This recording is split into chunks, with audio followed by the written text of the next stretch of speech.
Sophie conduisait la ligne du métro parisien depuis 3 ans. Toujours ponctuelle, toujours professionnelle, toujours invisible aux yeux des millions de voyageurs. Jusqu'à ce mardi soir où elle remarque des détails que personne d'autre ne pouvait voir car avant de conduire des rames, elle avait passé 12 ans à désamorcer des bombes pour le raid. 17h45, château de Vincennes, terminus de la ligne 1. Sophie Moreau, 38 ans, ajustait sa casquette RATP et vérifiait une dernière fois ses instruments de bord.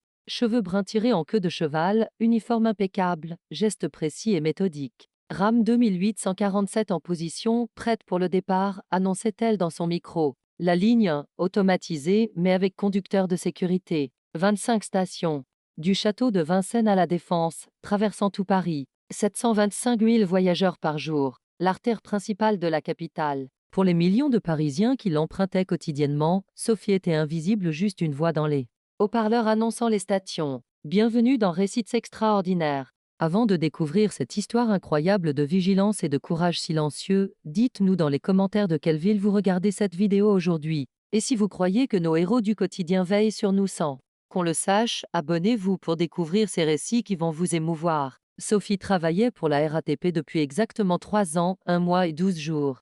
Jamais un retard, jamais un incident, jamais une plainte. L'employé modèle. Ce que ses collègues ne savaient pas, c'est qu'elle connaissait chaque centimètre du réseau métropolitain. Pas seulement la ligne, tout le réseau. Plan technique, système de sécurité, point de vulnérabilité. Sophie, tu connais vraiment bien le métro, lui disait parfois Marc, son collègue de l'équipe de nuit. J'aime bien comprendre où je travaille, répondait-elle simplement. Mais c'était plus profond. 12 ans d'expertise en sécurité urbaine. Et désamorçage d'explosifs ne s'oublie pas. Marc avait remarqué des particularités chez Sophie. D'abord, sa façon d'observer les voyageurs. Pas comme une conductrice normale, comme quelqu'un qui évalue des menaces potentielles. Ensuite, sa connaissance technique impressionnante. Elle pouvait diagnostiquer n'importe quelle panne, réparer n'importe quel système.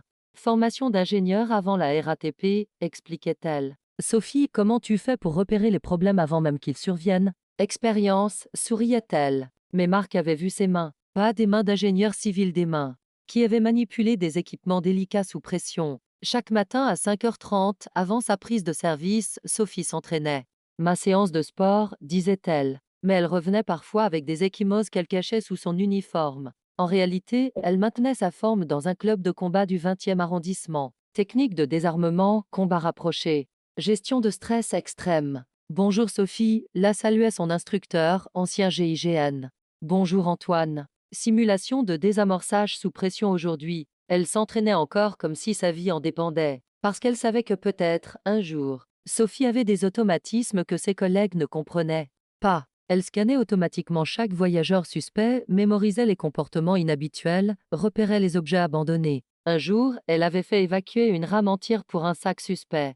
C'était juste un sac oublié, mais elle avait appliqué la procédure militaire parfaite. Tu ne prends pas de risque, avait commenté Marc. Avec la sécurité, on ne prend jamais de risque, avait répondu Sophie. Sophie vivait dans un petit appartement près de République. Modeste, fonctionnel, parfait pour une employée RATP. Mais à l'intérieur, certains détails détonnaient. Plan détaillé du métro parisien, équipement électronique sophistiqué, outils de précision qu'aucune conductrice n'aurait possédé. Passion pour la technique, expliquait-elle si quelqu'un posait des questions. Marc avait remarqué l'expertise technique impressionnante de Sophie. Électronique, mécanique de précision, système de sécurité. Elle pouvait diagnostiquer n'importe quelle panne en quelques secondes. Tu en sais beaucoup sur les systèmes complexes.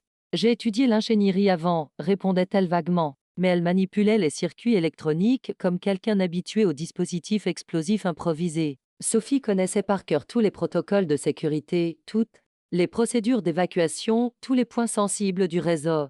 Plus qu'une employée normale. Comment tu connais si bien les plans d'évacuation d'urgence? Formation obligatoire RATP, mentait-elle. En réalité, elle avait étudié le métro parisien comme un terrain d'opération potentiel pendant ses années au raid. Un jour, une odeur de gaz dans un tunnel avait alerté toute l'équipe. Sophie l'avait identifié immédiatement, mélange de propane et d'additifs chimiques. Concentration faible, pas de danger immédiat. Marc l'avait regardé, surpris. Comment tu sais ça? Cours de sécurité, avait-elle répondu. Mais aucun cours RATP n'enseignait l'analyse chimique de précision. Mardi 23 novembre, 17h30. Sophie commençait son service du soir sur la ligne 1. Direction la Défense, l'heure de pointe commençait. Métro bondé, voyageurs pressés, routine habituelle. Château de Vincennes, terminus. Direction la Défense, annonçait-elle. Mais des Bastilles, Sophie remarqua quelque chose d'inhabituel. 3 hommes, montés séparément, se positionnaient de manière stratégique dans la rame. Formation triangulaire, surveillance mutuelle, comportement non civil. À République, Sophie observa un détail troublant. Un des hommes laissa discrètement un sac sous un siège avant de descendre. Procédure de dépôt classique. À Châtelet, le deuxième homme répéta exactement le même geste. Sac abandonné, descente rapide. 2 dépôts coordonnés. Sophie sentit son sang se glacer. Formation raid activée. Protocole antiterroriste en cours. Sophie analysait rapidement la situation pendant que la rame continuait son trajet. Station Châtelet, sac suspect déposé. Station de Louvre, deuxième dépôt confirmé. Pattern, dépose coordonnées toutes les de 2 à 3 stations cibles probables. 5 stations majeures de la ligne. Timing, détonation simultanée prévoit attaque. Terroriste massive en préparation. À Palais Royal, Sophie prétexta un contrôle technique pour examiner discrètement les sacs abandonnés. Son expertise raid parla immédiatement. Dispositif explosif improvisé. Timer électronique. Détonation programmée pour 19h15. 5 bombes sur la ligne la plus fréquentée de Paris. Heure de pointe. Potentiellement des milliers de victimes. Et elle était la seule à le savoir. Sophie avait 47 minutes avant la détonation programmée. Alerter la police prendrait trop de temps. Évacuation, intervention, bureaucratie. Les bombes exploseraient avant. Alerter sa hiérarchie RATP. Même problème. Procédure, vérification, perte de temps précieux. Une seule solution, neutraliser elle-même les 5 dispositifs. Mais cela signifiait révéler son identité secrète et abandonner 3 ans de couverture paisible. À Louvre, Sophie annonça un problème technique mineur et vida discrètement la rame. Les voyageurs protestaient, mais elle était ferme. Évacuation temporaire, reprise du service dans 15 minutes. Seule dans la rame, elle examina le premier dispositif. Construction artisanale mais efficace. Timer numérique, détonateur classique, explosif plastique. Désarmement manuel possible. Procédure raid standard. Ses mains ne tremblaient pas. 12 ans d'entraînement prenaient le relais. Sophie désarma le premier explosif avec la précision d'une chirurgienne. Coupure du circuit de mise à feu, neutralisation du détonateur. Sécurisation de l'explosif. Dispositif à neutraliser. 18h51. Temps restant 24 minutes. Mais il restait 4 bombes sur 4 stations différentes. Mission impossible pour une personne seule. Sophie réalisa qu'elle pouvait utiliser le système de contrôle centralisé du métro. Depuis son poste de conduite, elle pouvait commander l'évacuation sélective de certaines rames. Contrôle central, ici Sophie sur la ligne 1. Problème technique sur plusieurs stations, demande d'évacuation préventive. Sophie, quelle est la nature du problème? Détection d'anomalies électroniques. Protocole de sécurité. Sophie avait transformé sa rame en unité mobile d'intervention. Station par station, elle évacuait, neutralisait, sécurisait. Châtelet, dispositif 2 neutralisé. 19h03. Champs-Élysées, dispositif 3 neutralisé. 19h08. Charles de Gaulle Étoile, dispositif 4 neutralisé. 19h11. 4 minutes pour le dernier explosif à la Défense. La Défense, 19h12. Sophie courut vers la dernière rame. Le dispositif était plus sophistiqué. Timé électronique avec système anti-sabotage. 3 minutes 17 secondes. Ses mains travaillaient avec une précision parfaite. Circuit de sécurité, désamorçage du trigger, neutralisation de l'explosif principal. 2 minutes 45 secondes. Allez Sophie, murmurait-elle. Comme à l'entraînement. 19h13 minutes 52 secondes. Sophie coupa le dernier fil. Le timer s'arrêta. Mission accomplie. 5 dispositifs neutralisés. 0 victime. Elle s'effondra contre la paroi de la rame, épuisée. 3 ans de vie paisible venaient de se terminer en 47 minutes d'opération solo. Quand l'équipe de désamorçage du raid arriva, ils trouvèrent 5 explosifs parfaitement neutralisés et une conductrice de métro qui leur remettait un rapport technique complet. 5 dispositifs UD neutralisés. Explosifs plastiques, détonateur électronique, timé coordonné pour 19h15. Aucun dommage collatéral. Le commandant la regarda, interloqué. Vous êtes qui exactement? Adjudant-chef Sophie Moreau, raid. Retraité depuis 3 ans. Silence de mort dans la station. Marc, arrivé avec les secours, n'en croyait pas ses oreilles. Sophie, sa collègue discrète. Raid, vous étiez en mission? Non. Juste. Oh.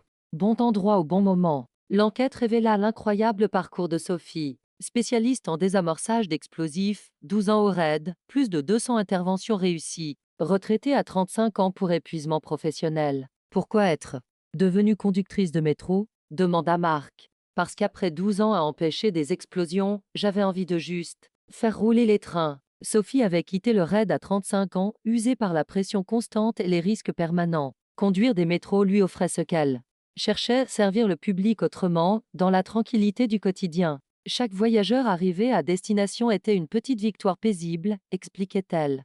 Plus de bombes, plus de stress. Juste des gens qui rentrent chez eux. L'histoire explosa dans les médias français. La RATP devint célèbre, la compagnie où une ex-experte en bombes conduisait paisiblement le métro. Les voyageurs regardaient maintenant leur conductrice différemment. Qui d'autre parmi les employés RATP cachait un passé extraordinaire? Mon réseau n'a jamais été aussi sûr, souriait le directeur de la RATP. Embaucher Sophie était le meilleur recrutement de ma carrière. Sophie devint malgré elle une héroïne nationale.